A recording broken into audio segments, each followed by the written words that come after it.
আমরা আছি এই মুহূর্তে বালুরঘাট বাস স্ট্যান্ডে। ভারত জাগাও যাত্রা আমাদের যে কর্মসূচি, নির্ধারিত কর্মসূচি, তার একটি অংশ। আমরা গতকাল বালুরঘাটে এসে পৌঁছেছি। বালুরঘাটে ভোট পর্ব কেমন, বালুরঘাটের মানুষ আগামী 26শে এপ্রিল কোন রাজনৈতিক দলের প্রতি তাদের সমর্থন জানাবেন, ভরসা করবেন, আজকে তারই একটু তথ্য তলাশ করতে আমরা বালুরঘাটে এসে উপস্থিত হয়েছি। বালুরঘাট হচ্ছে পশ্চিম দিনাজপুরের একটি ক্যাপিটাল বলা যেতে পারে, রাজধানী বলা যেতে পারে। বালুরঘাটের গত 2019-এর লোকসভা নির্বাচনে এই আসন থেকে বিজেপি সুকান্ত মজুমদার প্রায় 33,200 ভোটের ব্যবধানে জয়যুক্ত হয়েছিলেন। সুকান্ত মজুমদার সবাই জানেন, তিনি রাজ্য বিজেপি সভাপতি, অধ্যাপক মানুষ এবং বালুরঘাটবাসীর কাছে অত্যন্ত প্রিয় একটি ব্যক্তিত্ব। সাধারণ মানুষের বক্তব্য, অত্যন্ত সজ্জন মানুষ, নম্র স্বভাব এবং বধিষ্ণু পরিবারের একজন ব্যক্তি। বালুরঘাটের রাজনৈতিক চিত্রটা যদি একটু আমরা বিশ্লেষণ করি তাহলে দেখব এখানে মোট ভোটদাতার সংখ্যা প্রায় 12 লক্ষের মতো। 7টি বিধানসভা আছে। একটি হচ্ছে, বিধানসভাগুলির নাম একটু বলি। প্রথমে হচ্ছে তপন বিধানসভা, কুশমুন্ডি বিধানসভা, হবিপুর বিধানসভা, তারপরে ইটাহার এবং বালুরঘাট।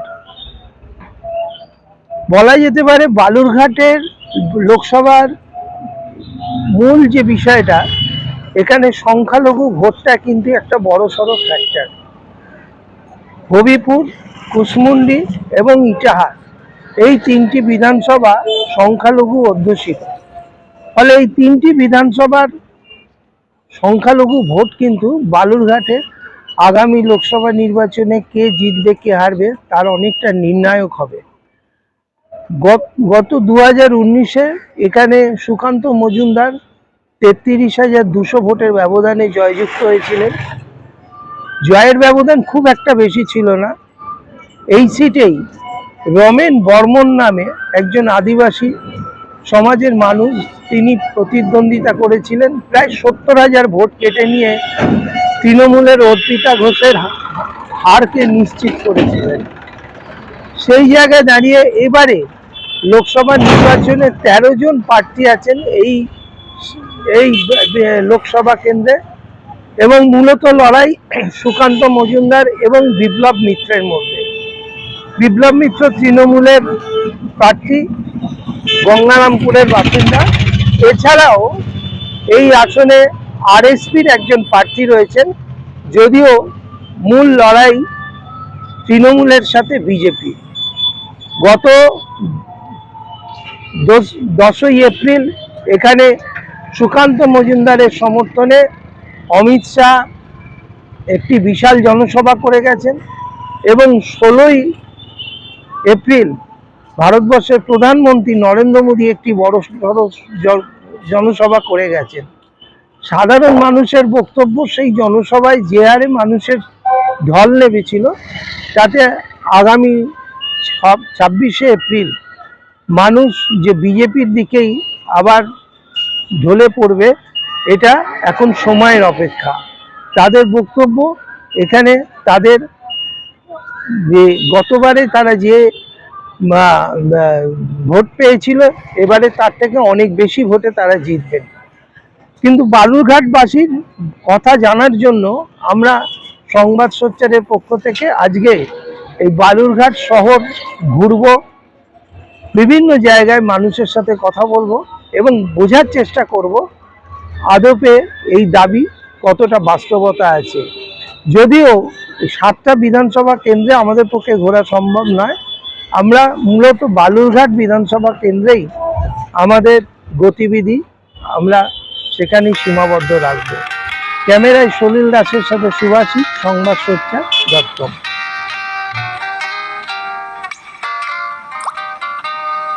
আমি আমজনতার পন্থী, শুধু মানুষ আমার দল। আমি আমজনতার পন্থী, শুধু মানুষ আমার দল।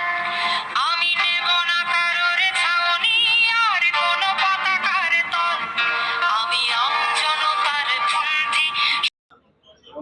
এই মুহূর্তে আমরা আছি হিলি চেকপোস্ট, একদম সীমান্তবর্তী এলাকা।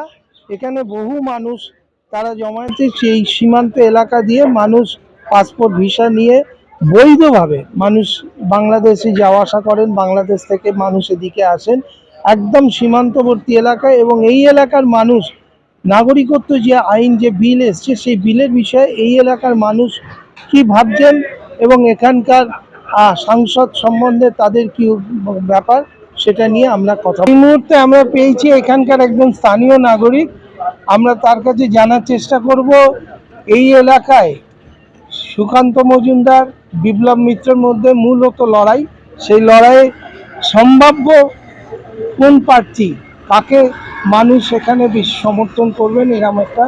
আর পাশাপাশি আর একটা জিনিস জানার চেষ্টা করব, নাগরিকত্ব বিল নিয়ে একটা প্রশ্ন উঠছে, পক্ষে বিপক্ষে নানান মতবাদ। সীমান্তবর্তী এলাকার মানুষ যারা, তারা এই বিষয়ে কি ভাবছেন সেইটা নিয়ে। দাদা একটু যদি বলেন নাগরিকত্ব বিল নিয়ে আপনাদের কি অভিমত? নাগরিকত্ব বিল নিয়ে দেখেন, নাগরিকত্ব বিল নিয়ে যেটা সত্যি কথা বলতে গেলে, মোদী সরকারের যে সমস্ত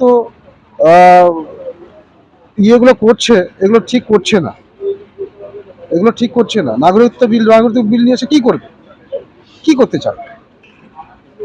না, এই বলছে যে প্রচুর ঘুষবেইটি হয়, আপনারা তো সীমান্ত এলাকার মানুষ। না, এই এই সমস্ত অঞ্চলে এগুলো ওই সমস্ত হয় না। অবৈধভাবে না না না মানুষ না এপারে না না আসছে। না না না, অবৈধভাবে পার হয় না। এখানে কেন্দ্রে বিএসএফ তো আছে, তারা কি করছে, ঘুমোচ্ছে? মানুষের মানে এই যে নাগরিক, মানে যারা ধরুন ওপার থেকে এপারে চলে আসছে, এবার ভিড়ের মধ্যে মিশে যাচ্ছে, না না না তাদেরকে আইডেন্টিফাই করা না যাচ্ছে না, না, তার জন্য বিএসএফ আছে, সিসি ক্যামেরা আছে, আমাদের কাস্টম আছে, ইমিগ্রেশন আছে, এবং তার সঙ্গে আমাদের আমাদের পুলিশ প্রশাসন আছে। এগুলো তো এখানে হয় না, এরকম সিস্টেম নেই। আরেকটা প্রশ্ন, সেটা হচ্ছে এবারে নির্বাচন মূলত 13 জন প্রার্থী আছেন আপনাদের হ্যাঁ হ্যাঁ এই বালুরঘাট লোকসভা কেন্দ্রে। হ্যাঁ, মূলত লড়াই তৃণমূলের বিপ্লব মিত্রের সাথে বিজেপি সুকান্ত মজুমদার। একদম বিপ্লব মিত্র এখানে 50 থেকে 60 হাজার ভোটে জিতছে, এটা আমরা জানি। গতবারে তো সুকান্ত মজুমদার 33,000 সামথিং অর্পিতা ঘোষের সঙ্গে হ্যাঁ জিতেছিল, কিন্তু এবার সেটা কিন্তু গত বছর একটা ফ্যাক্টর হয়ে গেছিল যে রমেন বর্মন বলে একজন দাঁড়িয়ে প্রায় 70,000 ভোট কেটে নিয়েছিল। সেইটা কি এবারে হবে? সেটা না না না না, এবার সাধারণত মানুষ আর ওই সুকান্ত মজুমদারের অভিযোগে পা দেবে না। বিগত 5 বছরে সাংসদ কি কাজ করেছেন বালুরঘাটে? না, আমাদের ওই এক একটা ট্রেন ছাড়া কোনো কাজ আমার চোখে দেখতে হয় না। আচ্ছা, আপনার নামটা রেকর্ড। আমার নাম জীবন দাস। আমরা কথা বললাম একজন স্থানীয় বাসিন্দার সাথে, আমরা আগামী দিনে আরো বেশ কিছু মানুষের সাথে কথা বলার চেষ্টা। তৃণমূল সরকার আমাদের পরিবারের দিকে তাকায়নি। আজকে যে বিপ্লব মিত্র তৃণমূলের প্রার্থী, ইনিও আমাদের বাড়িতে অনেকবার এসেছেন, কিন্তু 75 বছরে দেশ স্বাধীন হয়েছে, কিন্তু এই স্বাধীন সংগ্রামী পরিবারের দিকে কোনো কেন্দ্রীয় সরকার বা রাজ্য সরকার তাকায় দেখেনি। কিন্তু আমরা মনে করছি যে বালুরঘাট কেন্দ্রে বিজেপি জিতবে। আপনার বাবা স্বাধীনতা সংগ্রামী ছিলেন, স্বাধীনতা সংগ্রামীদের একটা পেনশন দেওয়া হয়। হ্যাঁ, বাবা পেনশন পেতেন, পরবর্তীকালে মাও পেতেন। আর 365 দিন ট্রেনে ফার্স্ট ক্লাস, তার একটা ইয়া ছিল, পাস ছিল, এবং ফোনও ফ্রি ছিল। আর বাবা মুক্তিযোদ্ধাও ছিলেন। এই আমাদের 71-এ যে যুদ্ধ হয়, সে সময় মিজানুর রহমান, তাজউদ্দিন, শেখ মুনির সব আমাদের বাড়িতে পালিয়ে এসেছিল। বাবা তাদেরকে কলকাতায় দিয়ে এসে, কলকাতা থেকে তখন একটা রেডিও সেন্টার করা হয়েছিল ঢাকার নামে, সেটা বাবারই অবদান ছিল। তো বাবা 2000 সালে মারা গেছে।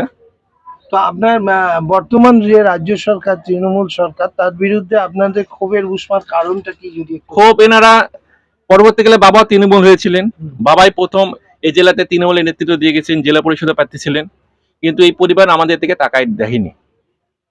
আমাদেরকে এবারে পঞ্চায়েতে কোনো প্রার্থী করা হয়নি। মানে সেই দিক থেকে আপনারা তো কংগ্রেস ঘরানার লোক, অবশ্য সেখানে কংগ্রেসে আমরা বিজেপির সাথে কি করে অ্যাডজাস্ট করছেন? না, যারা- আমরা বিজেপিকে সমর্থন দিই সেটা বলছি না, হুম। কিন্তু এখানকার যে জনগণ বিজেপি কাজ করেছে, বালুঘাটে রেল অনেক রকম কাজ করেছে, তৃণমূলের নেতারা কোনো কাজ করেনি, এরা খালি টাকা ছাড়া কিছু বুঝে না। আমাদের বাইরে যদি দেখেন, ঠাকুরদা আমাদের ঢাকা বিক্রমপুরে আমাদের জমিদারি ছিল, আমাদের টাইটেল ছিল ব্যানার্জি, আমাদের নবাব মুর্শিদ খুলিকা জমিদারের রায় টাইটেল দেয়, আমাদের বাড়ি আজকে ধ্বংসাবশেষ, আমাদের বাবা চাকরি দেয়নি, বাবা বহু লোকে চাকরি দেখেছে যখন ক্ষমতা ছিল, আমার ছেলে বিএসসি পাস, মেয়ে বিএ পাস, এই পরিবার আমাদের দিকে তাকায়নি। তো আপনাদের এই এই যে এলাকায় যে মানে এই মুহূর্তে যে বিভিন্ন সরকারি যে সমস্ত পরিষেবাগুলো চালু হয়েছে, ধরুন লক্ষ্মীর ভান্ডার থেকে শুরু করে কন্যাশ্রী থেকে শুরু করে সবুজ সাথী থেকে, এই সমস্ত সুযোগ সুবিধাও কি এলাকার না। মানুষ পায় না? এলাকায় কিছু পায়, কিছু সব পাটিবাজি হয়। যেমন বাড়ির টাকা আমাদের পাড়াতেই আছে, নাম বলবো না, দুটো পাকা ছাদ পেটানো বাড়ি এক একজনের, তারা বাড়ির টাকা পেয়েছে। যখন কল্যাণ কুণ্ডু ছিল, কল্যাণ কুণ্ডুর চাকরি আমার বাবাই দিয়েছে, তৃণমূলের নেতা ছিল, অথচ এরাই টাকা দিয়েছে, যারা ন্যায্য তারা পায় না। যেমন আমার দাদা বৃদ্ধ ভাতা পায়নি, দাদা মারা গেছে, 60 বছর হয়ে গেছিল। আচ্ছা, একটা প্রশ্ন, সেটা হচ্ছে যে নাগরিকত্ব আইন নিয়ে এখন পক্ষে বিপক্ষে নানান রকম মতবাদ উঠে আসছে। লাস্ট 10ই এপ্রিল এখানে অমিত শাহ সভা করেছিলেন, তিনি নাগরিকত্ব আইন তিনি বলেছেন যেভাবেই হোক পশ্চিমবাংলায় নাগরিকত্ব আইন আসবেই। আপনারা তো সীমান্ত এলাকার মানুষ, এখানে কি প্রচুর অবৈধ অনুপ্রবেশ হয় যার জন্য নাগরিকত্ব আইনের খুব প্রয়োজন? কি না, আইন তো হওয়া দরকার। যেমন আমরা ব্রাহ্মণ, আমরা পূজা অর্চনা করি, সেটা হলেও আমাদের কোনো আপত্তি নেই, হোক। না, সেই আইনের ক্ষেত্রে কিছু শর্ত আরোপ করা হয়েছে, যা ধরুন আপনি কত তারিখে কোন সময় বাংলাদেশ থেকে এসেছেন এবং কি কারণে এসেছেন তার তথ্য সহ সমস্ত কিছু আপনাকে এগুলো তো অনেকের অসুবিধা হবে। যেমন আমাদের কথা বলি, আমাদের এই বাড়ি 1900 সালের বাড়ি, ঠাকুরদা ডাক্তার ছিলেন, ডাক্তার কালীকুমার রায়, হিলির প্রথম ডাক্তার, সেসব দিক দিয়ে হয়তো আমরা প্রমাণ দিতে পারবো, কিন্তু অনেকে তো প্রমাণ দিতে পারবে না। যেমন আমাদের কিন্তু বার্থ সার্টিফিকেট দিয়ে আমরা তো বাড়িতে হয়েছি, আমাদের ছেলে মেয়েরা হসপিটালে হয়েছে, সেসব দিক দিয়ে তো অনেকের মানে অসুবিধা। সেই জায়গায় যদি বলা হয় যে নিঃশর্ত নাগরিকত্ব আইন, যদি নিঃশর্ত ভাবে নাগরিকত্ব দেওয়া হয়, তাহলে ঠিক আছে, তাহলে ঠিক আছে, সেটা- কারণ অনেকের ক্ষেত্রে প্রমাণ দেওয়া মুশকিল, কারণ জন্ম সার্টিফিকেট দিতে পারবে না, অনেকে লেখাপড়া জানে না, স্কুলের সার্টিফিকেট নেই, সেদিক দিয়ে তো অসুবিধা হবেই। মানে আপনার বক্তব্য যে নিঃশর্ত নাগরিকত্ব। নিঃশর্ত নাগরিকদের তাহলে কারো অসুবিধা হবে না। আপনার নামটা রাখবেন। আমার নাম অপূর্ব কুমার রায়, ডাকনাম বাপি। আমি একসময় কংগ্রেস করতাম, কংগ্রেসের জেলা কমিটিতে ছিলাম, ব্লক সেক্রেটারি ছিলাম এবং আমি পঞ্চায়েতের প্রার্থী ছিলাম। এখন আমি কোনো পার্টি করি না, কারণ এই তৃণমূল সরকার দেখছি যে নিজেরাই টাকা খেয়ে শেষ করে দিচ্ছে, জনগণের পাশে দাঁড়ায় না। যারা আজকে তৃণমূলের নেতা আমাদের বাড়িতে বহু এসেছে, এই সত্যেন রায় আজকে বিজেপি করে, একসঙ্গে পার্টি করেছি। আর বিপ্লব কাজী তৃণমূলের বালুঘাটের নেতা, বিপ্লবদার হাত ধরে আমি রাজনীতি করেছি, কিন্তু বিপ্লবদাও দেখলাম আমাদের দাঁড়ায় নেই। বিপ্লব মিত্র যিনি প্রার্থী, আমাদের বাড়িতে বহুবার এসেছেন, আমাদের পরিবারের দিকে তাকায়নি। উনি তো গঙ্গারামপুরের বাসিন্দা, আমার পরক বালুরঘাটের মানুষ থেকে কতটা মেনে নেয়? না, বালুঘাটে আমার মনে হচ্ছে যে 100% বিজয়ী দাঁড়াবে, বিজয়ী দাঁড়াবে।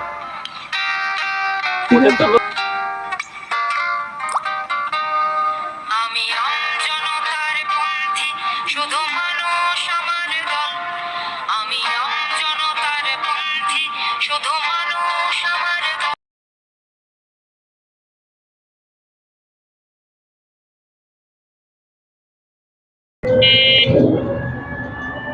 বালুরঘাট লোকসভা কেন্দ্রের হাল হকিকত জানার জন্য সকাল থেকেই আমরা বেরিয়ে পড়েছি।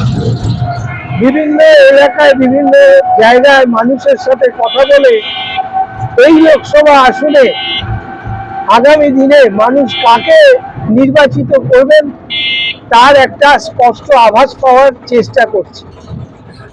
আমরা সকালবেলায় পৌঁছে গেছিলাম একদম সীমান্তবর্তী হিলি এলাকায়, সেখানে বেশ কিছু মানুষের সাথে কথা বলেছি।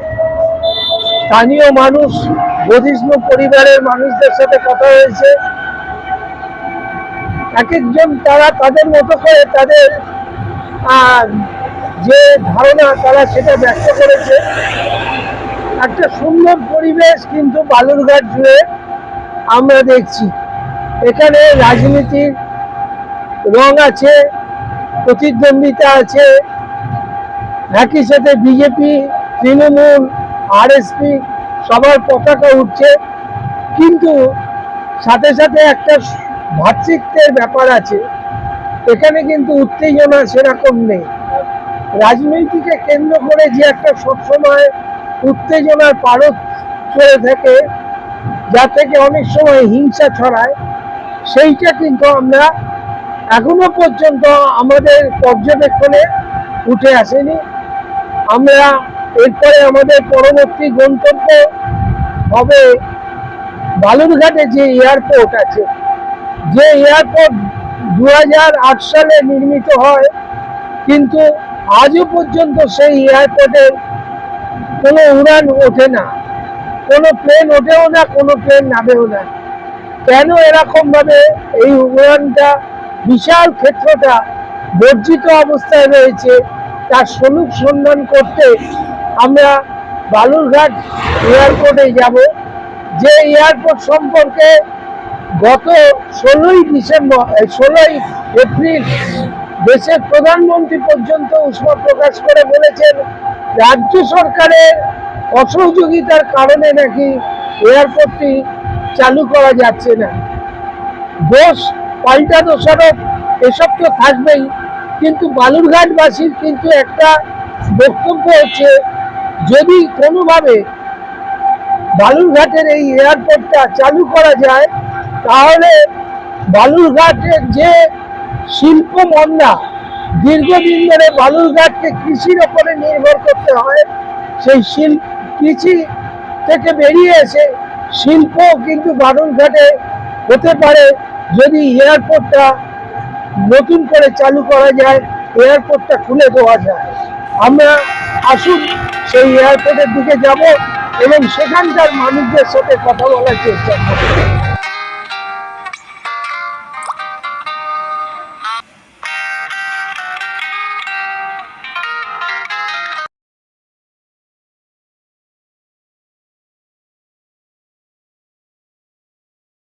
এই মুহূর্তে আমরা এসেছি সেই মাইনগর, বালুরঘাটের মাইনগর এয়ারপোর্টে, বালুরঘাট এয়ারপোর্টের সামনে। এই এয়ারপোর্টটাকে ঘিরেই কিন্তু সরকারি তরফে এবং বিরোধী তরফে নানান রকম কথা আমরা শুনতে পাচ্ছি। কার দোষে এই এয়ারপোর্টটা আজ পর্যন্ত চালু করা গেল না? বিস্তীর্ণ এলাকা জুড়ে এই এয়ারপোর্ট, প্রায় 100 একর জমির ওপরে এই এয়ারপোর্টটা নির্মাণ করার জন্য নেওয়া হয়েছিল এবং পুরো দেওয়াল তুলে, পাঁচিল তুলে দেওয়া হয়েছে, পুরো এলাকাটা পাঁচিল দিয়ে ঘেরা। কিন্তু এই এয়ারপোর্টের কাজ যে কোনো কারণেই সম্পূর্ণ স্তব্ধ। আমরা দেখাচ্ছি, আমাদের ক্যামেরাম্যানকে বলবো যে কিভাবে সমস্ত এলাকাটা জঙ্গলে পরিণত হয়েছে, পুরো এলাকা বন জঙ্গলে পরিণত হয়েছে, ঝোপঝাড়ে পরিণত হয়েছে। অথচ বালুরঘাটে ব্যবসার ক্ষেত্রে এই এয়ারপোর্টটা কিন্তু অত্যন্ত গুরুত্বপূর্ণ একটা জায়গা ছিল, গুরুত্বপূর্ণ একটা মাত্রা পেত যদি এই এয়ারপোর্টটা চালু করা যেত। এখান থেকে যদি উড়ান উঠতো, উড়ান নামতো, তাহলে বালুরঘাটের ব্যবসা বাণিজ্য অনেকটাই বেড়ে যেত এবং বালুরঘাটের অর্থনৈতিক চিত্রটাই বদলে যেত। এমনটাই এইখানকার স্থানীয় মানুষ আমাদেরকে বলেছেন। কিন্তু কি কারণে এই এয়ারপোর্ট আজ পর্যন্ত চালু করা গেল না, সেটা যারা সরকারে ক্ষমতায় আছে তারাই বলতে পারবেন।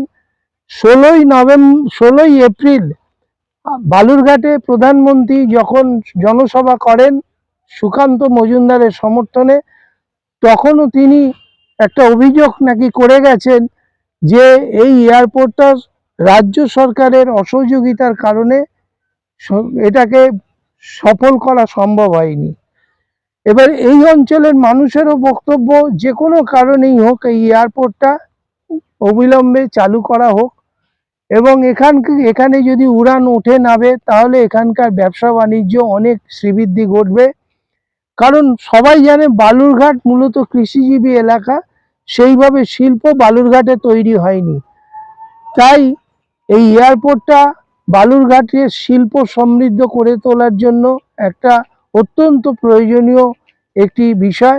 এটার দিকে সরকার নজর দিক, এমনটাই উভয় পক্ষের, বিজেপি বলুন, তৃণমূল বলুন, সমস্ত রাজনৈতিক দলের পক্ষে একই দাবি।